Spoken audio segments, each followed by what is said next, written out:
नमस्कार, R9 news देख रहे हैं आप और मैं हूं आपके साथ हितेंद्र। उत्तराखंड में धामी सरकार 2.0 का एक महीना पूरा हो गया है और इसी बीच उपचुनाव को लेकर के भी राज्य में सियासी पारा हाई होने लगा है। ऐसे में बीजेपी कांग्रेस में वार पलटवार भी शुरू हो गया है, लेकिन अपने दूसरे कार्यकाल में कितने धाकड़ साबित हुए सीएम धामी और क्या है विपक्ष के आरोप, इस रिपोर्ट में आप देखिए।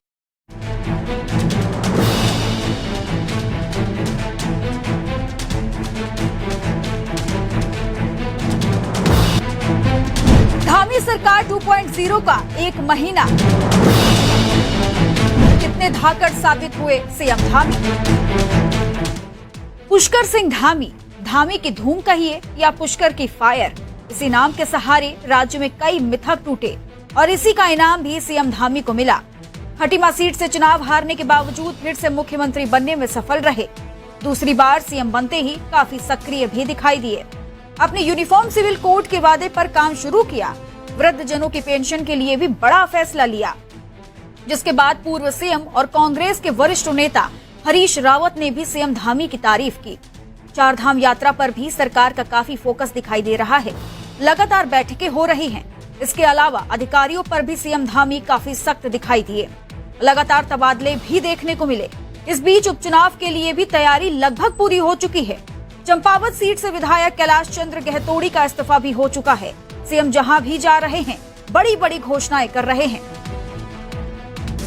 लेकिन महंगाई, बेरोजगारी, वनाग्नि और बिजली संकट के मामले में सरकार घिरती नजर आई। अतिक्रमण हटाने के मामले में और कई घोटालों के मामले में भी धामी सरकार कटघरे में खड़ी नजर आई है। हालांकि हर मामले में जांच की बात कही गई। शायद यही वजह है कि आज एक महीना पूरा होने पर नेता प्रतिपक्ष यशपाल आर्य ने सरकार पर निशाना साधा। देखिए, भारतीय जनता पार्टी सरकार का एक महीने का कार्यकाल पूरा होने जा रहा है, लेकिन कहीं पर भी इनका कोई रोड मैप नहीं है। दिशाहीन हो चुके हैं। इनका पूरा फोकस उपचुनाव पर है। इनका पूरा फोकस जो हमारे इनके जो नेता है उनको दायित्वधारी बनाया जाए, उनको कैसे उनको पदों से नवाजा जाए, इसमें पूरा फोकस है। आज स्थिति भयावह है। आज पूरे प्रदेश में जंगल धू करके जल रहे हैं। करोड़ों की संपदा राख हो चुकी है और उस आग ने शहरों को भी अपने चपेट में ले लिया है, लेकिन कोई कार्य योजना नहीं है। सरकार, वन विभाग सोया हुआ है। मैंने कहा कि रोम जल रहा था, नीरो बंसी बजा रहा था। वो कहावत आज की स्थिति में चरितार्थ हो रही है। उत्तराखंड में धामी सरकार को एक महीना पूरा हो गया। इस दौरान भले ही सीएम काफी एक्टिव नजर आए हों, लेकिन विपक्ष की तरफ से सरकार को पूरी तरह विफल बताया जा रहा है।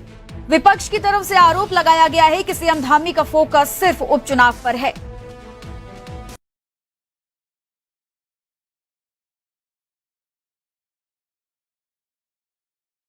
इसी मुद्दे पर हमारे साथ खास मेहमान भी जुड़ गए हैं। चर्चा करेंगे कि आखिरकार कितने धाकड़ साबित हुए हैं मुख्यमंत्री पुष्कर सिंह धामी एक महीने में।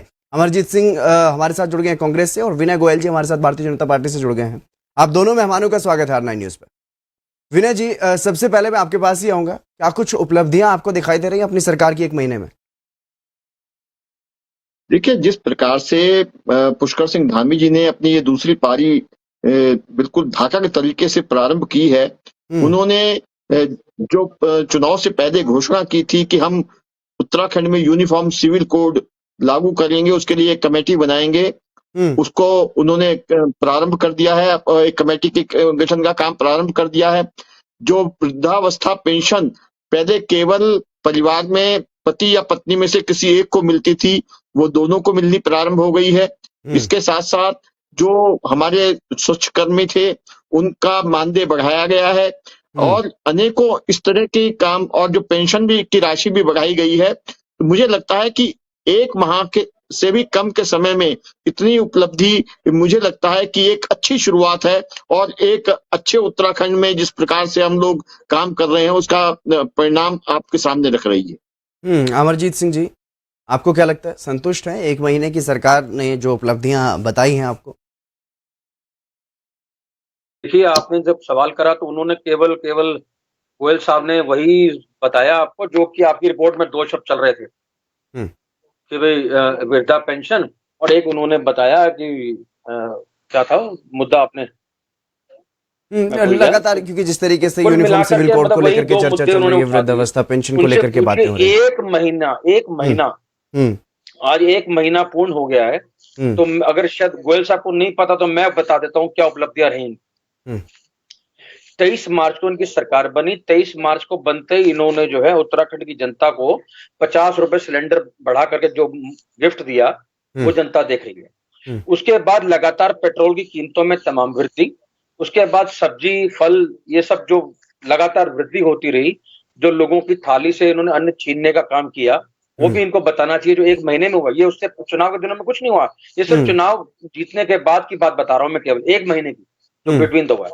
उसके अलावा रोजगार की बात करते थे तो सबसे पहले तो इन्होंने जो रोआ है कि जो रोजगार मिला हुआ था वो हमारे संविदा कर्मचारी थे, 31 मार्च को उनसे वो छीनने का काम किया। 2 से 2,500 जो हमारे संविदा कर्मचारी थे उनका रोजगार छीनने का काम किया। उसके बाद उनको चलो आश्वस्त भी किया गया कि आपका 15 दिन में जो कहीं ना कहीं समावेश करा दिया जाएगा, वो भी नहीं हुआ। वो बेचारे बच्चे आज भी सड़कों पर हैं और जो है सचिवालय के चक्कर काट रहे हैं, वहां जाकर धरना प्रदर्शन कर रहे हैं। ये इनकी उपलब्धि रही।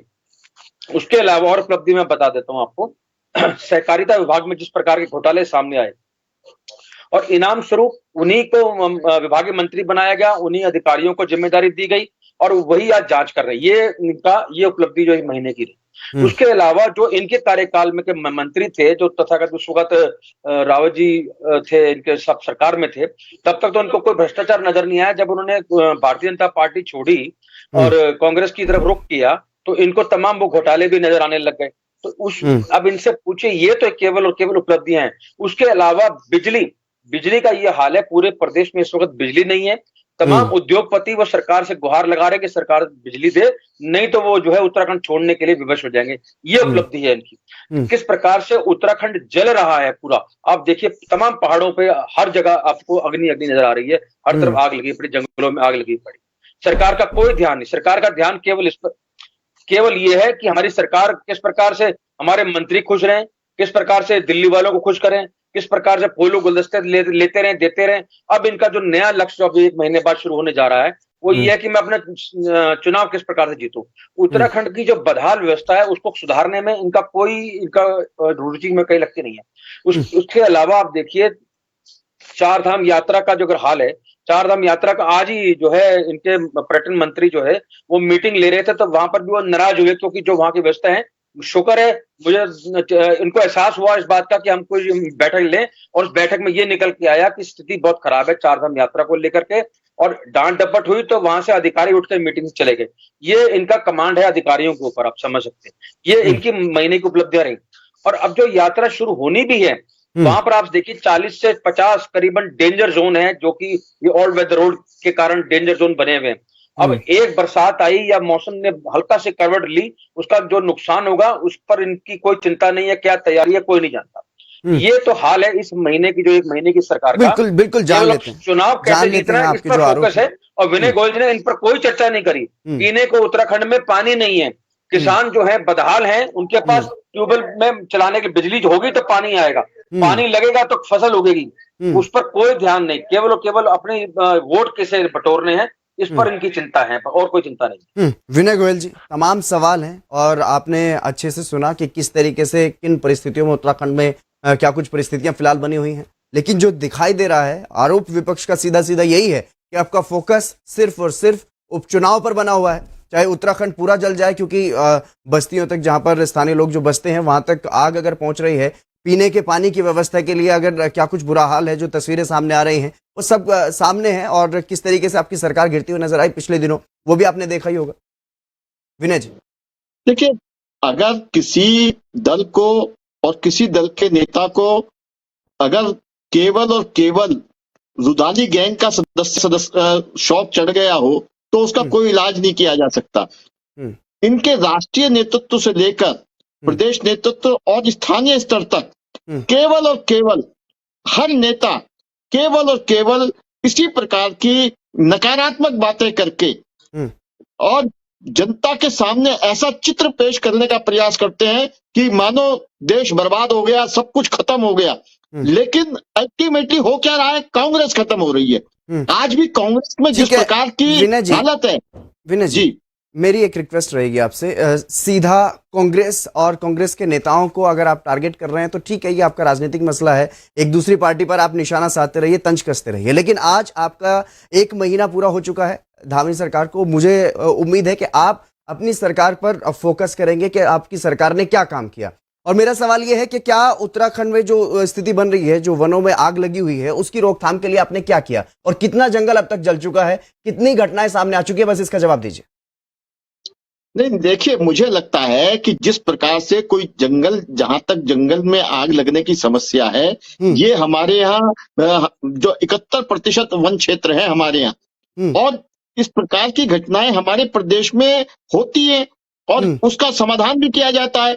लेकिन हर जगह केवल और केवल नकारात्मक विषय प्रस्तुत करना, जो हमने काम किए हैं, 1 महीने में जो काम किए हैं, उनको नकार देना और केवल ऐसा नकारात्मक वातावरण प्रस्तुत करना कि साहब पूरा देश बर्बाद हो गया। अगर ये चर्चा नहीं करेंगे कि हमने पिछले लगातार 2 साल से मुफ्त राशन दिया जा रहा है देश के 80 करोड़ लोगों को, उसमें लाखों लोग हमारे प्रदेश के भी हैं और वो स्कीम बढ़ाई गई है, तो उसकी चर्चा नहीं करेंगे। ये चर्चा करेंगे कि साहब, आप ये कहना चाह रहे हैं विनय जी, फिर एक पक्ष ऐसा होता हुआ नजर आएगा, लेकिन क्योंकि सत्ता में आप हैं, जिम्मेदारी आपकी है, तो आपको ही जवाब देना है।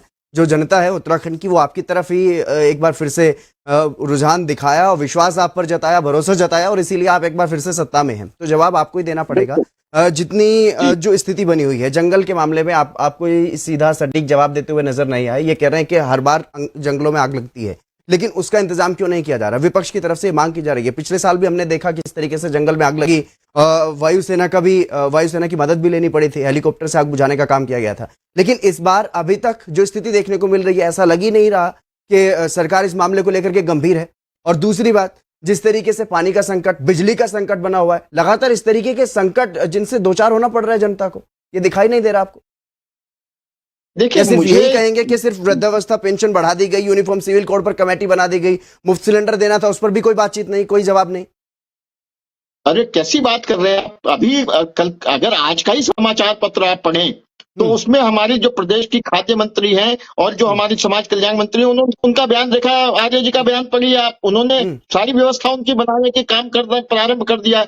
1 महीने के अंदर अंदर जिस प्रकार से तेजी से हमारी सरकार ने जो भी हमारे संकल्प पत्र के जो बिंदु थे उन सब पर काम कर रहे हैं, और मुझे लगता है कि सारे विषयों को हम लोग आगे बढ़ाने का काम कर रहे हैं। केवल आलोचना करके और केवल लोगों में भ्रम पैदा करके लोगों को भरमाया नहीं जा सकता। लोगों को दिखाई देता है, लोग समझते हैं, और भारतीय जनता पार्टी ने देश की जनता का, प्रदेश की जनता का जो विश्वास हासिल किया है वो इसी दम पर हासिल किया है कि हम लोग जो कहते हैं वो करते हैं। और जो लोग केवल और केवल जनता को नकारात्मक बातें परोस के, उनको डराकर और उनको ये लगाकर कि देश में कुछ नहीं हो रहा, प्रदेश में कुछ नहीं हो रहा, और लोगों को डराना चाहते हैं, जनता उन्हें उनके लिए बता देती है कि तुम्हारी कांग्रेस में कुछ नहीं हो रहा और कांग्रेस को किनारे कर दे रहे हैं। लेकिन फिर भी अगर इन्हें समझ में नहीं आ रहा है तो अगले उपचुनाव के रिजल्ट के लिए भी तैयार रहे, वहां भी आपको करारी मात मिलेगी, आपको समझ में आ जाएगा कि जिनकी बात पर विश्वास करती है और किसकी बात जो नकारात्मक बातों को किनारे करती है। बिल्कुल। अमरजीत जी, क्या जनता को भरमा रहे हैं आप? 2-3 बातों का जवाब देना चाहूंगा गोयल साहब की। आपने वन अग्नि के बारे में इनसे पूछा, जिस प्रकार से आज उत्तराखंड का हाल है, इनसे पूछिए आज से 3 हफ्ते पहले इन्होंने जो हमारे वन प्रहरी थे, हजारों की तादाद में, बजट न मिलने की वजह से उनकी छुट्टी कर दी, और उसका नतीजा जो आज है पूरा प्रदेश भुगत रहा है। इनको लग रहा है कि कांग्रेस को सवाल करेगी, और कांग्रेस के सवाल ही आम जन का सवाल है। और वन मंत्री बंबई से बैठ करके समीक्षा बैठक बंबई से कर रहे हैं। उत्तराखंड जल रहा था, जैसा अभी आर्य जी ने भी कहा, रोम जल रहा था और नीरो बंसरी बजा रहा था। तो हालत ये है कि इनके केंद्रीय मंत्री, वन मंत्री जो है इनके, सॉरी, राज्य मंत्री, वो बंबई से बैठ के समीक्षा बैठक कर रहे हैं। यहाँ पर क्या हो रहा है वो रिपोर्ट वहां जा रही है, जिनको यहाँ होना चाहिए। चलिए वो भी छोड़ी, कोई बात नहीं, ये भी हम मान लेते हैं कांग्रेस का विषय है, कांग्रेस उठा रही है, राजनीतिक मुद्दा है। अभी इन्होंने कहा साहब देखिए, हमने 2 साल से हमने लोगों को है 5-5 किलो राशन दे दिया।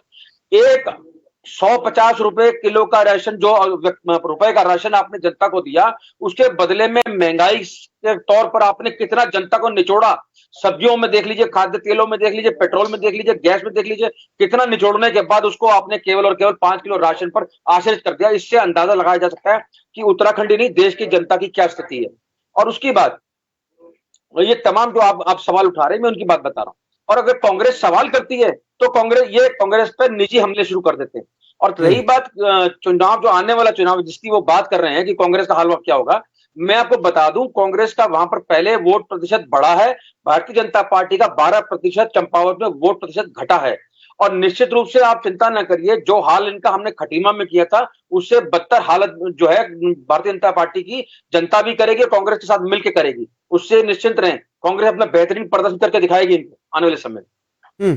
विनय गोयल जी, कल हमारे क्या हाल हुआ है, आपको तसल्ली नहीं हुई उससे, जो पूरे विनय प्रदेश में आपका हाल हुआ है। आप तो मुख्यमंत्री के का हाल करा, मुख्यमंत्री का में बैठे थे, आप तो 7,000 वोट से हार गए, नोट शपथ बांटते लेने के हुए लिए। पकड़े गए। अब भी नोट बांट के नहीं, सत्ता अभी आपकी है, आपका शासन आपकी आपका है, तसल्ली नोट भी नहीं है बांटने पड़ेंगे, अभी सत्ता भी अभी आपके पास, आप सरकार भी आपकी है। आपकी कांग्रेस में क्या हाल हो रहा है, कांग्रेस में किस प्रकार अरे, से अपना घर संभालने की चिंता कीजिए। विनय गोयल जी, भारतीय आज जनता का पार्टी विषय जो है ना, एक महीना अपनी उपलब्धि गिना दीजिए यहाँ पर आसपास, एक महीने की उपलब्धि गिना दीजिए, कांग्रेस छोड़ दीजिए। कांग्रेस हाल क्या है, जिस प्रकार से कांग्रेस में अपना दाल बेहतरीन बच रही प्रदर्शन है, करेगी। किस प्रकार से आपको लगता है विनय जी, अमरजीत जी, अमरजीत जी और विनय जी, समाचार आ रहे हैं, अमरजीत जी और विनय जी, समझने की जरूरत है आपको। अमरजीत जी और अपना विनय घर जी, संभालने की जरूरत अमरजीत है जी आपको। और विनय जी सुनिए सुनिए, आपको लगता है आप जिस तरीके की चर्चा कर रहे हैं, दोनों मेहमान और दोनों एक बड़ी पार्टी, एक मुख्य विपक्षी दल है, सरकार में भी रहे कांग्रेस से, और बीजेपी तो अभी सत्ता में है, आपको लगता है जिस तरीके की बात आप कर रहे हैं ये इस वक्त होनी चाहिए? आपको लगता है जिस तरीके की बातें आप एक दूसरे पर जिस तरीके से छींटाकशी कर रहे हैं वो होना चाहिए? आपने ये तो कहा विनय जी कि जनता में भ्रम फैलाने की कोशिश की जा रही है। क्या आपको नहीं लगता कि उत्तराखंड के सामने कितने संकट इस वक्त बने हुए हैं, चाहे वो प्राकृतिक संकट की बात करें, जिस तरीके से वनों में जंगल में आग लग रही है, और जो 4 धाम यात्रा के लिए जो रास्ते हैं वो वहां पर अवरुद्ध होने की स्थिति में है, किसी भी वक्त कुछ भी वहां पर हो सकता है, लैंडस्लाइड की स्थिति वहां पर बनी हुई है, जंगल धधक रहे हैं, और बिजली का संकट बना हुआ है, पीने के पानी का संकट बना हुआ है, आपको ये सब चीजें दिखाई नहीं दे रही हैं? सिर्फ उपचुनाव पर दोनों की दोनों पार्टियां फोकस कर रही हैं क्या? नहीं, मुझे लगता है कि अगर आपको ये लगता है कि आपको लगता है कि प्रदेश में बिजली का संकट है, तो आप मुझे बताएंगे कि कहाँ कितनी कटौती हो रही है। अगर किसी कारण से थोड़ी बहुत देर के लिए, अगर क्योंकि इस समय गर्मी के कारण से एक्स्ट्रा ऑर्डिनरी डिमांड बढ़ जाती है, और थोड़ी बहुत देर के लिए अगर कोई शटडाउन हल्का फुल्का लेना पड़ता है, तो उसको आप अगर बिजली कटौती बढ़ाएं, बिजली का संकट बता दें, तो मुझे लगता है ये उचित बात नहीं है। सारी व्यवस्थाएं की जा रही हैं, क्योंकि इस समय पीक आवर्स में डिमांड बहुत बढ़ रही है और उसकी व्यवस्था कर रहे हैं, उसमें कोई परेशानी नहीं है। लेकिन मुझे लगता है कि किस प्रकार से हर चीज में केवल नकारात्मक तरह से उसको प्रस्तुत करना, ये न तो प्रदेश के हित में न प्रदेश की जनता के हित में। नहीं, फिलहाल क्या सकारात्मक आपको दिखाई दे रहा है राज्य में, वो कुछ 3-4 चीजें बता दीजिए। 1 महीना हो गया सरकार को। नहीं, मैंने आपको जो बताया कि जिस प्रकार से भारतीय जनता पार्टी ने जो काम प्रारंभ किया है, और जो हम कहकर चले थे, वो सारे काम हमने धरातल पर उतारने प्रारंभ किए हैं। आज आप देखिए कि वात्सल्य योजना में पहले केवल महालक्ष्मी किट केवल बालिकाओं को दी जाती थी। आज हमने ये तय किया कि वो किट हम जो बेटा भी होगा उसको भी देंगे। तो सारी जो हमारी अच्छी योजनाएं थी, हम उसको विस्तार देने जा रहे हैं। और जिस प्रकार से वात्सल्य योजना में जो पिछले दिनों दुर्भाग्य से कोरोना के कारण से जो दुर्घटनाएं हुई थी, उसका समय भी हमने बढ़ाने का काम किया, ताकि अगर कोई ऐसे लोग छूट गए हैं तो उनको भी उसका जो लाभ मिल सके, जो उसके पात्र व्यक्ति हैं। तो मुझे लगता है कि ये जो सारी चीजें हैं वो भी संज्ञान में सामने आनी चाहिए। केवल नकारात्मक बात करके इसीलिए तो आपको चर्चा में बैठाया गया विनय जी, इसीलिए तो चर्चा में बैठाया गया, ताकि दोनों पक्ष रखे जा सके इस बहस में। आप अपना पॉजिटिव पक्ष रखिए, विपक्ष अपनी आवाज उठाए गई, विपक्ष की भूमिका, उनका हक है, उनका फर्ज है विपक्ष की आवाज उठाना, जनता की आवाज को उठाना। क्या कुछ समस्याएं चल रही है सरकार को, वो बताएंगे। पॉजिटिव सकारात्मक बात को बताने के लिए सरकार है। मैं आपसे पूछना चाहता हूं कि अमरजीत जी बड़े बड़े व्याख्यान दे रहे हैं, इनकी किसी प्रदेश सरकार ने कोई सुधारात्मक कदम उठाया हो तो बताए ना कि हमारी ये सरकार ने, पर क्यों जा रहे हैं? प्रदेश में इनकी सरकार ने इन्होंने किया है कि ये भी करने तो अच्छा है। नहीं विनय जी, हम उत्तराखंड पे चर्चा कर रहे हैं, किसी दूसरी सरकार पर आप क्यों जा रहे हैं? दूसरी सरकार पे चलिए, ठीक है, उत्तर प्रदेश भी देख लीजिए आप। अगर आप दूसरी सरकारों से अपनी तुलना कर रहे हैं तो उत्तर प्रदेश की सरकार से तुलना कर लीजिए। आपसे बाद में वहां पर शपथ ग्रहण हुआ और आपसे ज्यादा काम वहां पर हो चुके हैं। बात कर रहे हैं, ये जो बात कर रहे हैं अमरजीत जी ने जो सारे विषय गिनाए वो सारे देश के विषय हैं, वो कोई अकेले उत्तराखंड के विषय नहीं। एक दो विषय को छोड़ के, जो वनाग्नि का विषय को छोड़ करके बाकी सारे विषय पूरे देश के विषय हैं। नहीं, जिस तरीके से अमरजीत जी आप कुछ कहना चाह रहे हैं, लेकिन जो स्थिति देखने को मिल रही है अमरजीत जी, ऐसा लगता है कि कहीं ना कहीं कांग्रेस भी सिर्फ और सिर्फ उपचुनाव में मुख्यमंत्री पुष्कर सिंह धामी को हराने के लिए ही अब लामबंद जो है दिखाई दे रही है, जिस तरीके से आप बातें रख रहे थे। जी, आज आपकी मेरी डिबेट में आज आपने मुझे शामिल किया है और कल उन्होंने घोषणा करी कि मैं चंपावत से लड़ूंगा। हमारा तो फोकस ही नहीं है उस पर। हम तो फोकस केवल ये कर रहे हैं जो जनहित के मुद्दे हैं उनको लेकर के हम आपके तमाम मीडिया चैनलों के माध्यम से उठा रहे हैं लगातार। और बताता हूँ, मैं तो सिर्फ एक महीने की उपलब्धि की बात करूंगा मैं, जिस पर आपने कार्यक्रम रखा हुआ था। मैं भारतीय जनता पार्टी की तरह आगे 5 वर्षीय योजना नहीं बताऊंगा या जो पूर्व में काम किए वो नहीं बताऊंगा। आज की बात करता हूँ, ताजी बात इनकी ये है कि ये ध्रुवीकरण की राजनीति, जो कि चुनाव जीतना है इन्होंने, अब उस चुनाव को जीतने के लिए ये कॉमन सिविल कोड लेके आए, जो कि होना कुछ नहीं है, केवल चर्चा का विषय बनाने के लिए, एक डिबेट का विषय बनाने के लिए, होना कुछ नहीं है। पूरे देश में कहीं लागू नहीं, उत्तराखंड में क्या कर लेंगे, वो केंद्र सरकार का विषय है। फिर कहेंगे केंद्र का विषय है, ये राज्य की बात करते हैं, चलो वो भी छोड़िए आप। उसके अलावा सुन लीजिए गोयल साहब, आ रहा हूँ विनय जी, आ रहा हूँ आपके पास। विनय जी आ रहा हूँ आपके पास ही आ रहा हूँ जी। उसके बाद आप देखिए कि उत्तराखंड 4 धाम यात्रा 2 साल से उत्तराखंड में यात्रा बंद पड़ी है। उत्तराखंड की जो पूरी अर्थव्यवस्था है और तमाम लोग उस पर निर्भर हैं, वो पूरी तरह चौपट हुई पड़ी है। अब 4 धाम यात्रा शुरू होने जा रही है। 4 धाम यात्रा शुरू होने के बाद इन्होंने नया शगुफा छोड़ दिया। सुन लीजिए, नया शगुफा छोड़ दिया कि यहाँ आने वाले व्यक्ति का सत्यापन होगा, वेरिफिकेशन होगा। बड़ी अच्छी बात है साहब, सत्यापन होगा, हम भी उसका समर्थन करते। मैंने परसों भी बात की थी। लेकिन अब क्या हुआ, इनके बाबाओं ने उसमें एक नया पेच फंसा दिया कि सब जो गैर हिंदू हैं वो केवल वहां नहीं जाएंगे। यानी आने वाला जो यात्री है, जो अपने यात्रियों को, जो हो सकता है 1% गैर हिंदू होगा, तो 1% गैर हिंदू के चक्कर में 99 को ये लाइन पे लगाने के लिए तैयारी पे। उसके अलावा ताजी उपलब्धि जो बता दूं, इसी महीने की है, जो भगवानपुर में हुआ, वो आपने देखा किस प्रकार से ध्रुवीकरण है। बार बार कह रहा हूं, दंगे फसाद जो उत्तराखंड ने कभी नहीं देखे, वो भारतीय जनता पार्टी के कार्यकाल में हो रहे हैं और इस महीने में हो रहे हैं। जो 1 महीने का काम जो पूछ रहे हैं ना, मैं बता रहा हूँ, इन पर चर्चा नहीं करेंगे, बात भी नहीं करेंगे ये तो उनपे कि गैर हिंदू क्या है, ये दंगे क्यों हो रहे हैं, ये कॉमन सिविल। अरे इसके लिए जनता ने वोट नहीं दिया, जनता ने वोट दिया है आप इनको रोजगार क्या देंगे, महंगाई कैसे कम होगी, उनकी स्वास्थ्य सेवा कैसे बेहतर होगी, शिक्षा कैसे मिलेगी, इन पर चर्चा आपने सुनी? आपने एक शब्द नहीं सुना आपने विनय गोयल जी का मुंह से इस पर। विनय गोयल जी, क्या प्लान है आपका युवाओं को रोजगार देने के लिए, या फिर जिस तरीके से बेरोजगारी और महंगाई बढ़ रही है उसको रोकने के लिए?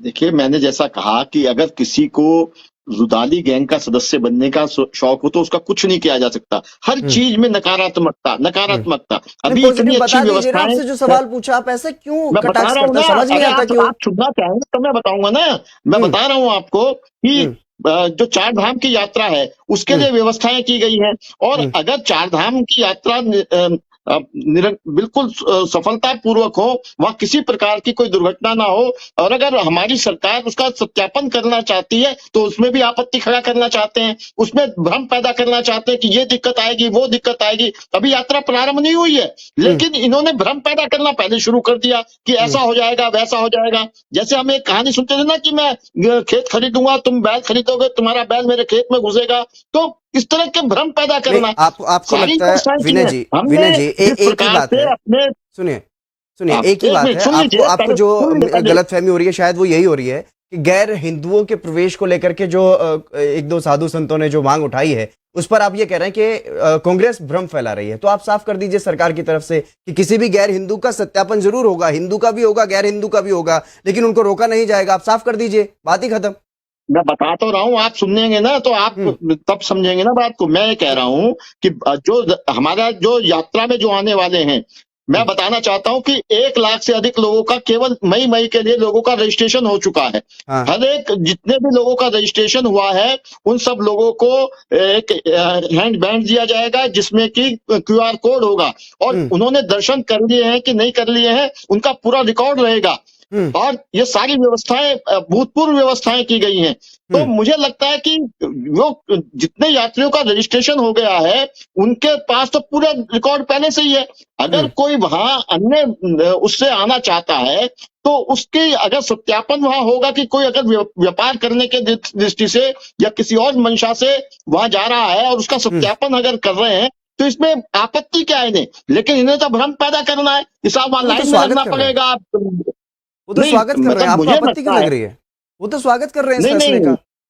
नहीं, स्वागत नहीं कर रहे हैं। आप तो कह रहे हैं कि वहां तो घंटों घंटों लाइन में खड़ा करना पड़ेगा। अरे आप यात्रा तो शुरू होने दीजिए। इन्होंने कहा ही नहीं हमें तो घंटों लाइन में खड़ा रहना पड़ेगा। मेरी चर्चा में तो इन्होंने कहा नहीं कि 1 घंटे तक वहां पर किसी को खड़ा रहना पड़ेगा। अरे इनके सारे प्रवक्ता यही कह रहे हैं। मैं तो चौथी पांचवी डिबेट में जा रहा हूँ। कह रहे होंगे सर, दूसरे चैनल्स पे कह रहे होंगे, लेकिन यहाँ पे नहीं कहा किसी ने। नहीं, यहाँ पे किसी ने नहीं कहा। अमरजीत जी एक आखिरी कमेंट आप। अमरजीत जी। जी मैं कह रहा हूं 1 महीना गुजर गया है। भारतीय जनता पार्टी को अपने चुनावी मोड से बाहर आ जाना चाहिए। ये जनता पर निर्भर कर देना चाहिए कि वो हारे हुए मुख्यमंत्री को दोबारा जिताएगी कि नहीं जिताएगी। इनको प्रदेश की चिंता करनी चाहिए। पहले भी चुनाव लड़ा रहे हैं, हारे हुए लड़ा रहे हैं, जनता पसंद कर रही है इन्होंने। आपको क्या दिक्कत है उसमें? मेरे को समय दिया, मेरे को बोलने दीजिए, फिर आप बोल लीजिएगा। मैं कह रहा हूं जो आग लग रही है उत्तराखंड के जंगलों में उसको पानी डालने का काम कीजिए। जो पीने का पानी नहीं है वो जनता को उपलब्ध कराइए। जो बेरोजगार जनता है जिनको आपने आश्वासन दिया, जिन बच्चों को आश्वासन दिया कि उनको समायोजित किया जाएगा स्वास्थ्य विभाग में, उनको कराइए। आप जांच कमेटियां बैठा रहे हैं, मैं तो कह रहा हूं जांच कमेटी भी बैठाइए। उसमें जो विपक्ष के लोग हैं, विधायक दल है, उनको भी बैठाइए। जांच हो और निष्पक्ष जांच हो। मैं तो ऐसा कोई काम करके दिखाइए, हम भी आपकी तारीफ करते मिले। केवल हमें भी खुशी नहीं मिलती कि आपकी आलोचना करें, लेकिन आपके कोई काम ऐसा ही नहीं कि और जो कांग्रेस पार्टी आपकी तारीफ करे। चलिए, बहुत शुक्रिया अमरजीत जी इस चर्चा में हमारे साथ जुड़ने के लिए। विनय गोयल जी, आपका भी बहुत शुक्रिया बीजेपी का और सरकार का पक्ष यहां पर रखने के लिए। लेकिन 1 महीना सरकार बने हो चुका है, धामी सरकार को पूरा 1 महीना हो चुका है, और क्या कुछ उपलब्धियां रही और क्या कुछ कमियां रही सरकार में, उस पर हमने चर्चा की। लेकिन जिस तरीके से उत्तराखंड में स्थिति बनी हुई है, चाहे वो वनों में आग लगने का मामला हो या फिर पेयजल संकट हो या फिर बिजली संकट हो, इस तरीके की तमाम बातें, और 4 धाम यात्रा को लेकर के जो बवाल मचा हुआ है, क्योंकि जिस तरीके से रुड़की में जो हुआ, भगवानपुर इलाके में जो हनुमान जन्मोत्सव के दिन जो स्थिति देखने को मिली, उसके बाद ये सत्यापन की जो बात कही जा रही है सरकार की तरफ से, वो शुरू हुआ। तो ऐसे में तमाम तरीकों से कहीं ना कहीं धामी सरकार इस वक्त चुनौतियों से घिरी हुई नजर आ रही है, और ऐसे में ये देखना होगा कि आगे आने वाले समय में किस तरीके से इन तमाम चुनौतियों से धामी सरकार निपटती है। ये देखने वाली बात होगी। फिलहाल इस बुलेटिन में बस इतना ही। आप बने रहिए R9 न्यूज़ के साथ।